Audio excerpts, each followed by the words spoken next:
কোনো হিসাব মিলছে না, কারোরই কোনো হিসাব মিলছে না। হঠাৎ করে এনসিপি বলে ফেলে নির্বাচন হবে না। আপনি খেয়াল করেন যদি আরো মাসখানেক আগের ঘটনা বা 15 দিন আগের ঘটনা, এখন বলছে যে আমাদের এই মার্কা না থাকলে নির্বাচন হবে না। এই মার্কা কিভাবে না দেয় এটা আমরা দেখে নিব। জামাত বলছে পিয়ার না দিলে নির্বাচন হবে না। এই যে প্রত্যেকটা জায়গায় আমি হবে নার মধ্যে কেন চাপ, যে কোনো কিছুতেই হবে নার মধ্যে চাপটা কেন?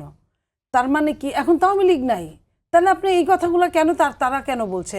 এই সবগুলো দল মিলেই কিন্তু আওয়ামী লীগরে আমরা হটিয়েছি। তাহলে আওয়ামী লীগ নাই, তাহলে নিজেদের মধ্যে চরম দ্বন্দ্বটা কেন শুরু হবে? প্রথমেই না দিয়ে কেন শুরু হবে? আমরা তো নিজেরা বসে তো এটার একটা মিনিমাইজ করতে পারি, একটা সমঝোতার মধ্যে পৌঁছতে পারি, কিংবা কেউ একটু ছাড় দিতে পারি। তো সেই ছাড়টা আমাদের দেওয়ার মানসিকতা কেন থাকবে না?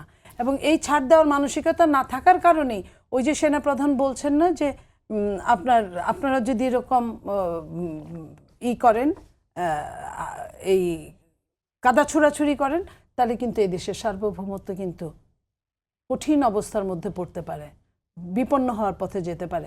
তাহলে আপনার ওই কথাটাও তো এদের কারো মনে হচ্ছে না যে এই সঠিক সময় নির্বাচন না হলে দেশটা একটা অগণতান্ত্রিক পন্থায় গৃহযুদ্ধের পথেও যেতে পারে, অন্য দেশ দ্বারা আক্রান্ত হতে পারে, জিওপলিটিক্সের কঠিন নেগেটিভ দ্বারা আক্রান্ত হতে পারে।